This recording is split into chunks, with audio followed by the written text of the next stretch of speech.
लहान मुलांपासून मोठ्यांना घरी बनवलेला गरमागरम पास्ता आवडतोच. बाजारात आपल्याला गहू, रवा, मैदा यांपासून बनवलेले वेगळ्या वेगळ्या आकाराचे पास्ता मिळतात. मी इथं रव्याचा पास्ता घेतलेला आहे, म्हणजे मुलांना हेल्दी पास्ता खायला मिळेल. आता मी 2 लहान कांदे, 3 टोमॅटो, 1 वाटी पास्ता घेतलेला आहे. वरील कोणताही सॉस न वापरता आपण फक्त हा पास्ता मसाला घालून खूप सोप्या पद्धतीने पास्ता बनवूच शकतो. पण जर आपल्याला चायनीजची टेस्ट हवी असेल तर सोया सॉस घालूया, आणि जर तुम्हाला पास्ता थोडा स्पायसी हवा असेल तर आपण त्याच्यात ग्रीन चिली आणि रेड चिली सॉसचा वापर करूयात. काश्मीरी रेड चिली पावडर आणि चवीनुसार मीठ. आता आपण पास्ता बनवायला चालू करूया. कांदा बारीक चिरून घेऊ. टोमॅटोच्या बिया काढून घेऊया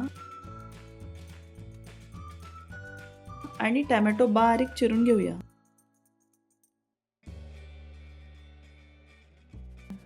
सर्वात आधी आपण गॅसवर पॅन ठेवू. यामध्ये 2 पळी तेल घालू. गॅसची फ्लेम मीडियमवर आहे.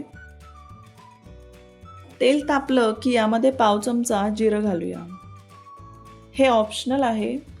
3 तुकडे उभे चिरलेल्या हिरव्या मिरच्या घेतलेल्या आहेत, त्या घालूयात. मिरच्या फ्राय झाल्या की बारीक चिरलेला कांदा घालूया. लालसर रंग येईपर्यंत कांदा छान परतवून घेऊया. चवीनुसार मीठ घालूया. बारीक चिरलेले आता टोमॅटो घालूया. झाकण ठेवून 7 ते 8 मिनिट टोमॅटो छान शिजवून घेऊया. यामध्ये तुम्ही तुमच्या आवडीप्रमाणे आणखी भाज्या पण घालू शकता. 7 ते 8 मिनिट भाज्या छान शिजल्या की यामध्ये आपण 1 छोटा चमचा काश्मीरी लाल मिर्च पावडर घालूया. मी पास्ता मसाल्याचे 7 ग्राम वजनाचे 2 पॅकेट पास्ता मसाला घेतलेला आहे. तुम्ही पास्ता मसाल्याचं प्रमाण आवडीप्रमाणे कमी जास्त करू शकता. मसाले व्यवस्थित मिक्स करून घेऊ.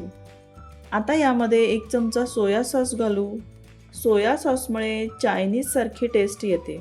आपल्याला पास्ता जर थोडा आणखी स्पायसी पाहिजे असेल तरच आपण अर्धा चमचा रेड चिली सॉस घालू आणि अर्धा चमचा ग्रीन चिली सॉस घालूया.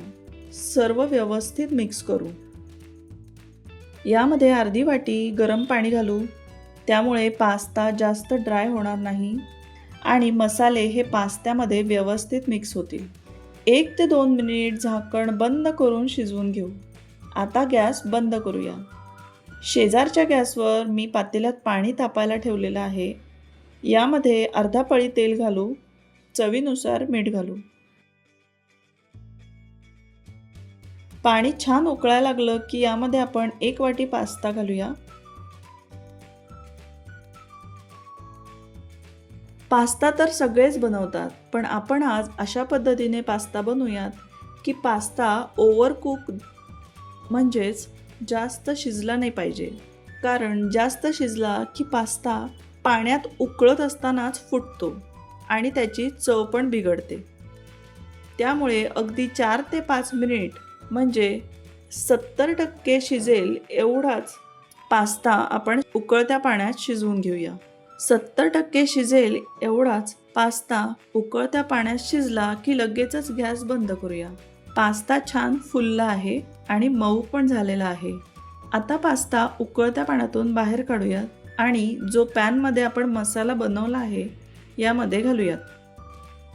आता 1 ते 2 मिनिट मसाले पास्त्यामध्ये झाकण ठेवून शिजवून घेऊ. आता वरून 2 चमचे टोमॅटो सॉस घालूया. घरगुती पद्धतीने गरमागरम मसाला पास्ता तयार आहे. या पास्त्यामध्ये आपण आवडीनुसार आणखी भाज्या ॲड करू शकता आणि पास्त्यामध्ये आवडीनुसार चीज पण घालू शकतो. घरगुती पद्धतीने गरमागरम मसाला पास्ता तयार आहे. आवडली ना रेसिपी? मग नक्की करून पहा.